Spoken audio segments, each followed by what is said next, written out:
Olá pessoal, como vocês estão? Meu nome é Bruno Sankey. Como eu disse a vocês, uma vez por semana eu estarei trazendo aqui no YouTube um vídeo da série Apresentando Pensadores. Neste vídeo nós vamos estudar o pensamento de Afraates, em especial a sua cristologia.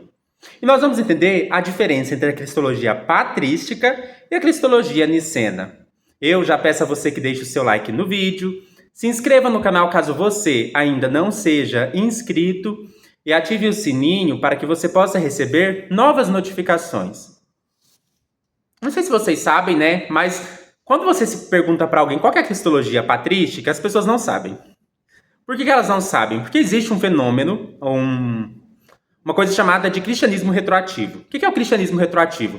Geralmente as pessoas pegam uma doutrina que foi desenvolvida num período posterior da história da igreja e relê todos os textos anteriores a partir dessa doutrina. Então, assim, depois que a cristologia nicena foi desenvolvida ali no século 3, 4, 5, por aí, né, principalmente a partir do Concílio de Nicéia, em 325 depois de Cristo, depois aperfeiçoada no Concílio de Constantinopla, e que sofreu vários aperfeiçoamentos ao longo do tempo, as pessoas releem toda a patrística com base nessa cristologia. Mas a cristologia da patrística não é a cristologia nicena. Então, já vamos saber disso. A cristologia da patrística não é a cristologia nicena. Nós temos duas cristologias. Nós temos a cristologia da patrística, que é a cristologia do século II, III, até o início, né, ali do século IV, e a cristologia nicena, que vai do século III, IV em diante. Outra coisa importante, né? Na verdade, século 4 e 5, talvez, melhor dizendo. Então, a gente pega ali, nesse período de passagem, o século 3 está no meio termo, digamos assim. É claro que quando eu falo cristologia patrística, eu estou falando isso com certo cuidado. Por quê? Porque, na verdade, não existe uma única cristologia patrística.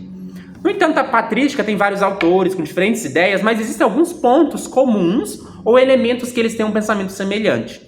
Quando a gente pega a cristologia padrão do período patrístico inicial é a cristologia subordinacionista.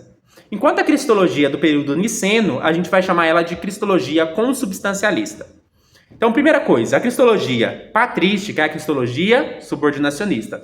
A cristologia nicena é a cristologia consubstancialista. Por que eu estou falando isso? Porque o Afraates, né, ele vai adotar a cristologia patrística de maneira independente da cristologia nicena. Porque o Afraates ele escreveu num contexto da Síria. E aí a cristologia nicena se desenvolveu no contexto latino. Então, e também no contexto grego também teve certo desenvolvimento, principalmente depois com a questão do Espírito Santo e tudo mais. Aí a gente já vai para não só a cristologia, mas também para o trinitarianismo. Aqui para a gente não importa tanto, né? A cristologia nicena é a cristologia trinitária, e a cristologia depois que vai se desenvolver melhor nos concílios de Éfeso, Calcedônia, que são concílios que vão, digamos assim, esclarecer um pouco para nós em que sentido Deus está encarnado em Cristo e em que sentido Cristo é verdadeiramente Deus e verdadeiramente homem. Mas vamos entender um pouco como que era a cristologia patrística e a diferença dela com a cristologia nicena. Como eu disse, nós temos duas cristologias aqui. A cristologia pré-nicena ou cristologia patrística é a cristologia subordinacionista. De acordo com a cristologia subordinacionista, Jesus Cristo, o Logos encarnado, é divino, mas ele não é tão divino quanto o Pai. Isso também poderia ser colocado assim: Cristo é divino, mas ele não é a mesma divindade que o Pai, e a sua divindade é em grau ontológico inferior que a do Pai. Essa é a posição do século II, do século III, até o século III, passando próximo do IV, dependendo do autor. Então vamos lá. Como que começa essa cristologia? Essa cristologia patrística, ela começa com o prólogo do Evangelho de João. O prólogo do Evangelho de João é do ano 140 depois de Cristo, e esse prólogo vai dizer que no princípio era o Logos, e o Logos estava com Deus, e o Logos era divino. No grego está em arché, en ho logos, kai ho logos, en proston theon, kai theos, en ho logos. Por que eu estou falando o texto em grego? Porque as traduções podem dificultar um pouco, né? Nós temos aqui em arché, en ho logos. No princípio era o Logos. O Logos é o intelecto divino, o pensamento divino. E esse intelecto divino, o texto diz, estava com Deus. Que Deus? O Pai. Ele é distinto do Pai. Mas a conclusão final diz, né, que o Logos era divino. Na maioria das traduções está o Logos era Deus. Essa tradução é um pouco misleading, é um pouco enganadora. Né? Porque, na verdade, o que nós temos ali? Temos duas ocorrências nesse verso da palavra theos. Nós temos a ocorrência, né, na segunda cláusula, na fórmula theon, né, kai theos en hologos. Quer dizer, eu estou falando da última parte. Na verdade, a parte anterior, né, é que o logos estava proston theon, né? Proston theon. Ton é um artigo, né, definido, e o theon, né, é Deus. Então, ali, Deus está acompanhado de um artigo definido, se referindo a Deus o Pai. No entanto, na última cláusula, kai theos en hologos, o artigo definido ho está no logos, indicando que logos é o sujeito, e a theos está sem um artigo definido, está na qualidade de um predicativo. Por isso, a sua melhor tradução é como um predicado de qualidade, né, e não como Deus, no sentido substantivo. Então, na verdade, a gente tem, né, a melhor tradução seria, no princípio era o logos, ou seja, no princípio havia o logos. Primeira coisa que é afirmada, então, é a pré-existência do logos. O logos pré-existe. Antes de Jesus, nós temos o logos que se encarnou em Jesus. Então, antes do logos se encarnar, o logos pré-existia.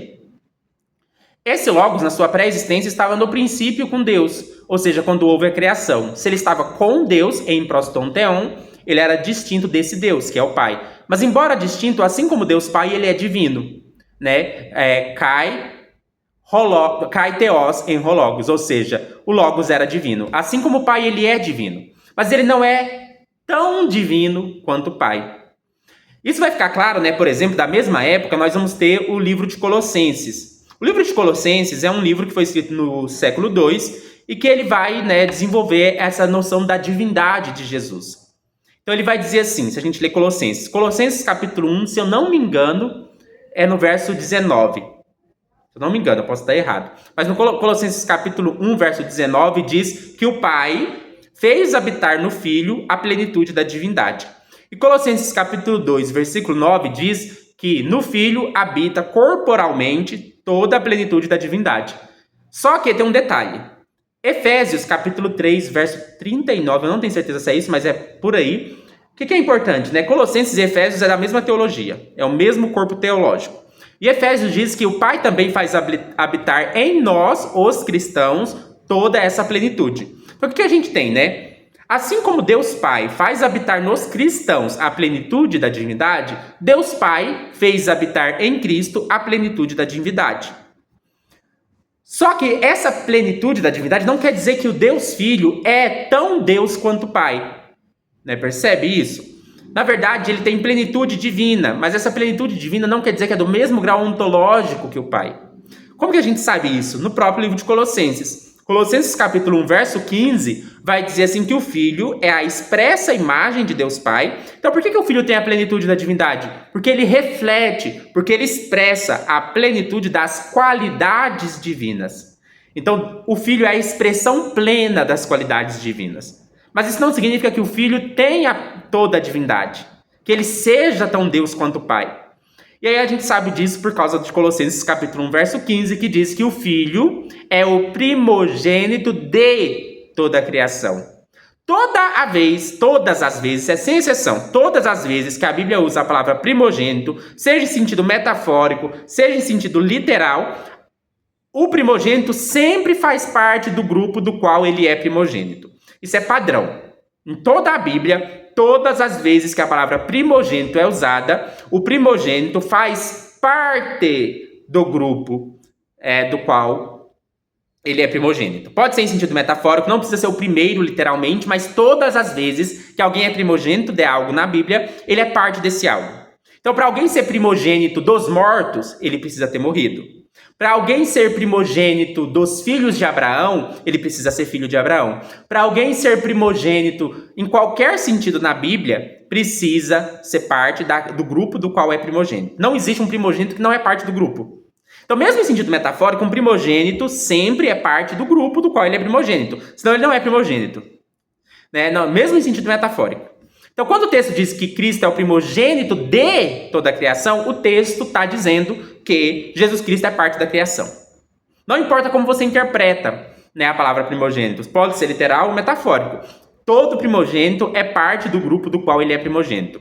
Então, por mais que Colossenses fala que Jesus Cristo tem a plenitude divina, Colossenses também diz que Jesus Cristo é uma criatura divina. né? Então, Jesus Cristo é a criatura divina que expressa as qualidades divinas do Pai. Como eu disse, isso é o século II. E nós vamos ter também Tertuliano. O que Tertuliano fala sobre a Trindade? Qual que é a Trindade de Tertuliano? A Trindade de Tertuliano não é a Trindade nicena. Qual que é a Trindade de Tertuliano? Para Tertuliano, Deus Pai é uma substância total. E dessa substância total procedem duas porções, que é o Filho e que é o Espírito Santo. Então, na Trindade tertuliana, o Filho é da substância do Pai parcialmente. Ele é parte procedente dessa substância. Então, para Tertuliano, o Filho é divino, mas não totalmente divino como o Pai. Ele é uma porção da divindade. Nós temos também Irineu de Lyon. Irineu de Lyon também tem uma espécie de trindade, né? Ele não usa a palavra expressamente, mas a gente sabe que ele relaciona a pessoa do Pai, do Filho e do Espírito. Mas ele vai dizer em que sentido? No sentido de que é como se o Filho e o Espírito fossem as mãos de Deus, né? A analogia que ele usa. Então, é parecido com a noção do Tertuliano. Então, nesse período, essa cristologia que está se desenvolvendo, a gente chama de cristologia do Logos. Qual que é a cristologia do Logos? A cristologia do Logos é que o Logos é divino, mas ele não é totalmente divino. Ele pode ser plenamente divino, mas não totalmente, é diferente. Ele é plenamente divino no sentido de que ele expressa plenamente as qualidades divinas. Mas ele não é divino no sentido ontológico forte. Então, essa é a posição padrão da patrística. A cristologia da patrística nós chamamos de cristologia subordinacionista.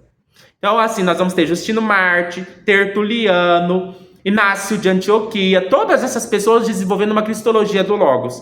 De acordo com a cristologia do Logos, Jesus Cristo é divino, né? Ele é o Logos divino, mas ele é ontologicamente inferior à divindade do Pai. Por isso essa cristologia é chamada de cristologia subordinacionista, né? Por que subordinacionista? Vem a ideia de subordinado e de ordem inferior. O Filho é divino, mas numa divindade de ordem inferior da divindade do Pai. Quando isso começa a mudar? A partir de Alexandre de Alexandria, século 3 para o 4. Né? O que Alexandre de século 2 para o 3 e 4? Na região do século 3, né? O que Alexandre de Alexandria vai dizer? Alexandre de Alexandria vai argumentar que o Filho precisa ser eterno. Né? A ideia de eternidade do Filho ainda não tinha sido desenvolvida. Né? Nós temos uma afirmação de eternidade do Filho em Orígenes, mas essa afirmação não digamos assim, substancial. Por que ela não é substancial? Porque para Orígenes, até o mundo é eterno. Mas o que a gente tem? O Alexandre de Alexandria vai usar um argumento que diz assim: Deus Pai é imutável. Se Deus Pai é imutável, ele sempre foi Pai. Se Deus Pai sempre foi Pai, ele sempre teve um filho. Se Deus Pai sempre teve um filho, o filho é eterno. Então, Alexandre de Alexandria vai ser o start para a mudança, digamos assim, para a mudança do tipo de cristologia. A partir de Alexandre de Alexandria, nós vamos ter uma possibilidade de mudança. E essa cristologia vai mudar a partir, então, de uma discussão com Ário. Porque Ário ainda vai estar preso à cristologia pré-nicena. Ário ainda vai falar, tem uma trindade, né? Vocês sabem, Ário não negou a trindade, Ário não negou a divindade de Jesus. Ário só tinha uma trindade parecida com a trindade patrística. Então, o que o Ário falava? O Ário dizia que Jesus Cristo é divino, que existe uma trindade, mas na trindade há uma subordinação ontológica, há graus ontológicos diferentes. Mas a partir de Alexandre de Alexandria, a maioria dos bispos cristãos vão se mover para a nova cristologia, que a gente poderia dizer uma cristologia alexandrina, né? E essa cristologia vai ser melhor desenvolvida para se tornar uma cristologia consubstancialista, que é a cristologia nicena. Então, a cristologia nicena é a cristologia consubstancialista. O que quer dizer isso? Que Pai e Filho compartilham da mesma substância e ambos são plenamente divinos, totalmente divinos. O Pai é divino tanto quanto o Filho e o Filho é tão divino quanto o Pai. Embora eles sejam hipóstases distintas, eles têm exatamente a mesma substância, eles compartilham da mesma substância, eles têm a mesma divindade. Por isso, então, vocês devem ser cautelosos. A cristologia patrística não é a cristologia nicena. Por que é importante? Por que eu falei tudo isso num vídeo sobre Afraates? Porque Afraates viveu no período niceno, mas ele tinha uma cristologia pré-nicena. Por que ele tinha uma cristologia pré-nicena? Porque o Afraates vai escrever na Síria. E na Síria, né, ele não teve contato, pelo menos talvez não tão direto, com a cristologia nicena. Então a cristologia dele se desenvolveu de maneira independente da cristologia nicena. Por isso o Afraates reflete pra gente a cristologia pré-nicena. Então o Afraates, ele ali é do ano 270 para o ano 345, então como vocês podem ver, do século 3 para o 4, então ele já está no período dos desenvolvimentos da cristologia consubstancialista nicena, mas ele vai adotar a cristologia pré-nicena. E ele faz isso, né, no seu livro sobre demonstrações, e na 17ª demonstração, ele vai tentar explicar, né, demonstrar como que a gente pensa a divindade do Filho, a divindade do Logos, né? Aí é interessante uma questão. O Afraates, ele tinha um contato próximo com o pensamento semítico, né, dos judeus. E ele vai desenvolver, então, o seu raciocínio, a sua demonstração da divindade do Filho, a partir do pensamento, de um diálogo com o pensamento judeu, principalmente com elementos da Bíblia hebraica. Como que a gente pode ver isso, né? O Afraates, ele vai escrever num contexto em que os judeus acusavam os cristãos de blasfêmia, porque eles chamavam Jesus de Deus e de Filho de Deus. Mas o Afraates vai dizer assim, não pode ser uma blasfêmia. Por quê? Porque a Bíblia dos judeus, a Bíblia hebraica, em Êxodo capítulo 7, verso 1, chama Moisés de Deus. Se eu não me engano, no Salmo 82, verso 6, a Bíblia hebraica chama os juízes de deuses. Lá diz sobre os juízes que eles são deuses. A Bíblia hebraica também chama os anjos de deuses. Então, no Antigo Testamento, Moisés é Deus, os juízes são deuses, no Antigo Testamento, os anjos são deuses. Além disso, não pode ser blasfêmia chamar Jesus de Filho de Deus, porque em Êxodo capítulo 4, versículo de número 22, Israel é chamado de Filho de Deus. Salomão também, lá em 2 Samuel 7, eu não sei se é o lugar exato, né? Talvez 2 Samuel 7:22 ou 7:14, eu não lembro exatamente. Diz assim que Salomão é filho de Deus. Então o que o Afraates faz? O Afraates diz assim, olha, vocês estão acusando nós cristãos de blasfêmia por tratar Jesus como Deus. Não, mas se a gente está cometendo blasfêmia, então a Bíblia de vocês também está. Porque também o Antigo Testamento também está. Porque o Antigo Testamento diz que Moisés é Deus. O Antigo Testamento diz, né, que os juízes são deuses. O Antigo Testamento diz... Esse argumento, inclusive, é usado no Novo Testamento. Tem um texto do Novo Testamento, acho que no Evangelho de Mateus, que Jesus responde ao problema assim, né? As pessoas chamavam ele de Deus, tratavam ele como filho de Deus, e ele diz, né, a própria Bíblia de vocês diz, vocês são deuses. Então não é blasfêmia me chamar de Deus. Está no Evangelho de João, na verdade eu acho que é no Evangelho de João. Por que essas informações são importantes?